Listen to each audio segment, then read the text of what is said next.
Welcome to the Morning English Podcast. Listen, learn, and speak English daily. Have you ever felt completely overwhelmed when you just walk into a massive supermarket? Oh, absolutely. Like you just stand there and you feel kind of nervous because you aren't really sure where to start. Yeah, it happens to everybody, honestly. Right. And, maybe you even forget the English words for the things you need, which just adds to the stress. Oh, that is the worst feeling. It really is.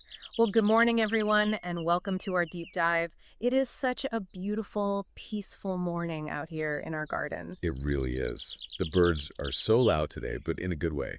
Yeah, they are softly chirping right behind us. We are just enjoying the fresh sunlight out here. We're so happy you're here with us in our little garden this morning. We really are. And before we begin our deep dive today, please don't forget to subscribe to our channel for more of these easy, relaxing English lessons. Yes, definitely subscribe. So today we are going to look at something really fascinating. We are unpacking an English as a second language guide. Right, an ESL guide. Yeah, exactly. A beginner's guide specifically designed to teach English learners the essential vocabulary for buying groceries at a supermarket. Which sounds so simple, right? It does. But our mission today isn't just to, review basic grocery words. No, not at all. We are going to use this beginner's guide to unpack the hidden geography and the unspoken rules of the modern supermarket. I love this topic. Yeah. Because texts designed for language learners are... they're incredible sociological mirrors. Oh, how so? Well, when you have to break down an activity into its absolute simplest component. Like just choosing a basket. Right, exactly. Choosing a basket versus a cart. Right. Or identifying what an aisle even is. Yeah. When you do that, it reveals this complex micro-city we've built just to buy our food.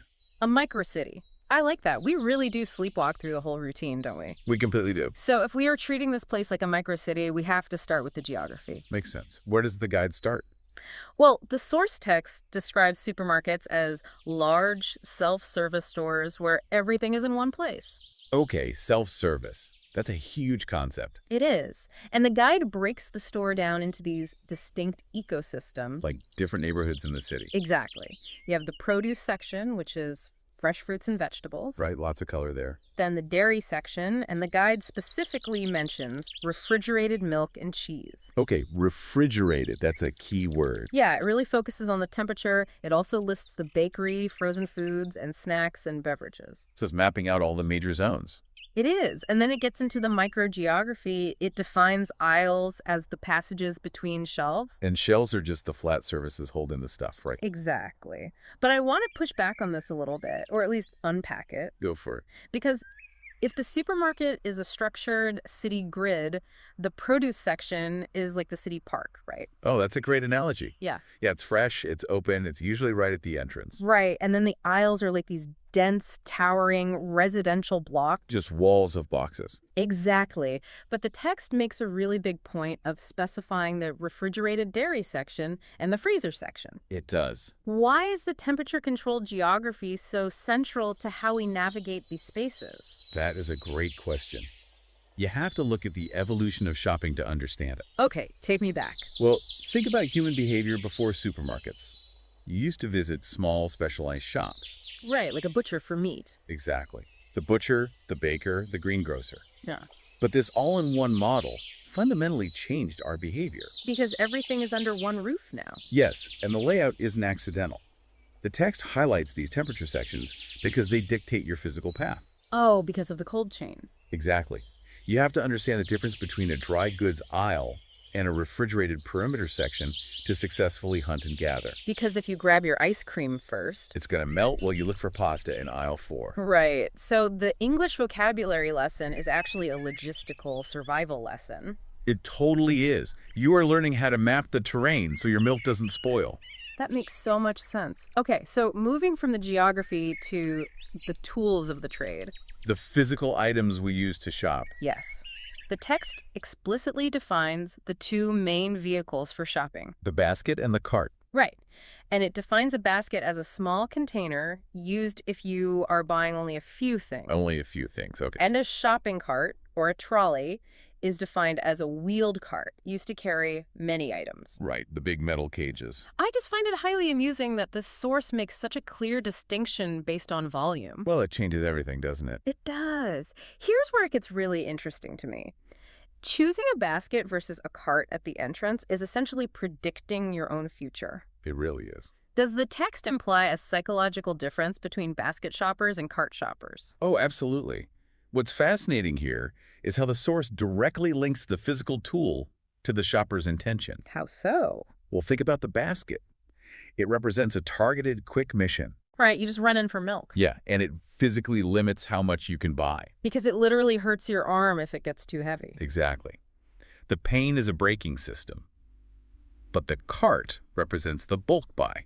A huge empty space. Right. It's a psychological invitation to fill that empty space. Oh, wow, yeah. If you just have 2 items in a huge cart, it feels weird. It feels like you're doing it wrong. So for the language learners, they have to grasp not just the noun, the word cart, but the behavioral expectation attached to the object. You are adopting a specific shopping identity the moment you grab that handle. You really are. Okay, so the guy actually gives us a real-life simulation of this. Oh, a sample dialogue. Yeah, between 2 characters, Mark and Emma. Nice. Let's hear it. So they systematically move through the store. They decide on 6 apples and some bananas in the produce section. Okay, very specific. 6 apples. Right. Then they locate tomatoes, carrots, and spinach. Then they move to dairy for a carton of milk and yogurt. Moving right along. Then they hit the bakery for whole wheat bread. Finally, they grab eggs from the refrigerated section and head to the checkout to pay $18.50. Wow. They are incredibly efficient. That's my pushback. These 2 might be the most efficient, focused shoppers in history. Seriously. They move from produce to dairy with 0 distractions. Nobody impulse buys a bag of chips. Which never happens in real life. Exactly. Is this idealized script actually how we shop, or is this just how we think we shop? Well, that happens sometimes in textbooks, right? Yeah. It's idealized. But this dialogue perfectly maps the standard shopping script we all internalize. A cognitive script. Yeah. It breaks the trip down into 4 distinct phases. Okay, what's phase 1? Phase 1 is intention, making the mental list before you even start. Right, knowing you need milk and bread. Phase 2 is location, navigating to the specific sections we talked about earlier. Right, finding the actual dairy aisle. Then phase 3 is quantification. Oh, deciding on exactly 6 apples or 1 carton of milk. Exactly. You have to quantify it. And the final phase is the conclusion, heading to the checkout.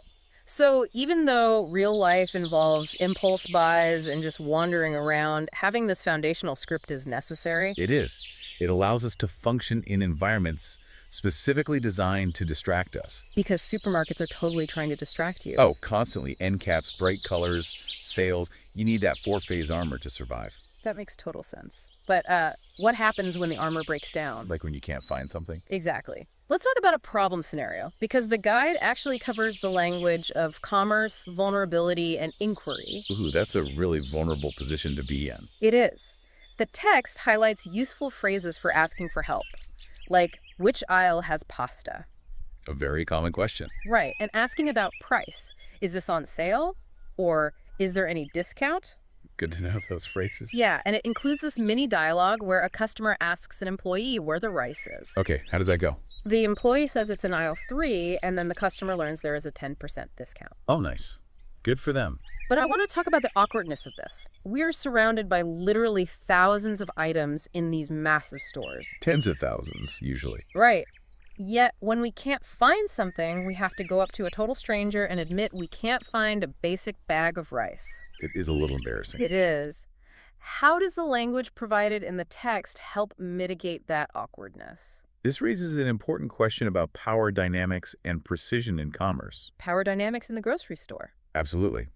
The source teaches very specific inquiries, like which aisle has pasta? Right. Instead of just screaming, help me, I'm lost. Exactly. It's not a vague cry for help. By using the word aisle, you show you understand the system. You're just missing one piece of data. Right. And furthermore, look at the economic vocabulary it teaches. Words like discount and sale. Right. Asking for a lower price. Understanding these terms isn't just about learning English. What is it about then? It's about participating in the capitalist game of the supermarket. Oh, wow. You have to recognize value and advocate for your own wallet. The language gives you the power to negotiate. So it takes away the vulnerability and gives you a bit of control back. Precisely. Okay, before we move on to the final checkout stage, I think it would be great to do a quick mini review of these phrases for anyone listening. Oh, that's a great idea. Let's do a quick review. So if you are lost, you can just ask simply, which aisle has pasta? Which aisle has pasta? Perfect. And if you want to know if you can save money, you ask, is this on sale? Is this on sale? Or you could say, is there any discount? Is there any discount? See? Super simple, very polite, and it completely fixes that awkward situation. Don't worry if you forget. Just practice these a few times. Yeah, don't worry at all. Everyone has to ask for help sometimes. Okay, so let's move to the final stage, the checkout finish line. The end of the journey. The text describes the checkout counter, involving the cashier, paying by card, getting a receipt, and exchanging pleasantries. Like saying, have a nice day. Exactly. But crucially, the text includes these cultural tips at the end. Cultural tips, what kind? It brings up the rise of self-checkout machines. Oh boy. It mentions the encouragement of reusable bags. Right, bringing your own bags. And the modern necessity of label reading, like checking ingredients, expiration dates, and nutrition. Okay, that is a lot to unpack. It is. And I see a massive contradiction here. Really? Where? Well, what does this all mean for the future? The text spends all this time teaching us how to politely interact with a human cashier. Right, learning the conversation. But in the very next breath, it points out self-checkout machines. Yeah, that's true. Doesn't the self-checkout actively eliminate the need for all this conversational English we just learned? If we connect this to the bigger picture, this is the brilliant paradox of the modern grocery store. A paradox. Yeah, the source captures a transitional moment in retail culture. We're stuck between two worlds. We really are. We are moving from a highly social, community-based transaction to a completely solitary, automated one. Where you just beep your items and leave in silence. Exactly. But the guide also highlights label reading, which I think is fascinating. Because you have to read it yourself. Right. It shows how the burden of information has shifted entirely to the consumer. Oh, I see. You can't just ask the butcher if the meat is good anymore. No, you can't. We are now expected to act as our own nutritionists. Reading all those complicated chemical names on the back of the box. Yeah, and we also have to be our own environmentalist by bringing reusable bags. Right, all before we even reach that silent, automated checkout machine. We are doing all the work now. We really are. It is kind of crazy when you think about it. It is. The supermarket has outsourced all of its jobs to us, the shoppers. Well, to summarize our journey today, what started as a simple look at English vocabulary for a grocery run actually revealed so much more. It really did. We looked at the complex geography, the psychological tools like carts versus baskets, and the social scripts we follow. And the shifting cultural norms, too. Right, the move toward total isolation at the self-checkout. It's a lot to think about.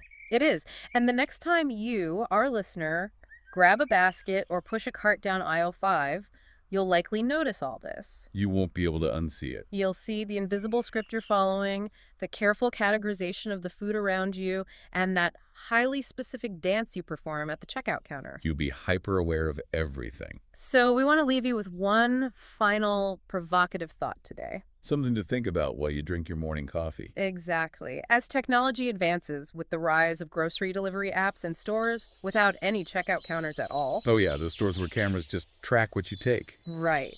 Will the physical shopping script we discussed today eventually become obsolete? That is a wild thought. Will future generations look back at the act of walking down an aisle and placing items in a metal cart as this quaint historical ritual? I mean, they might.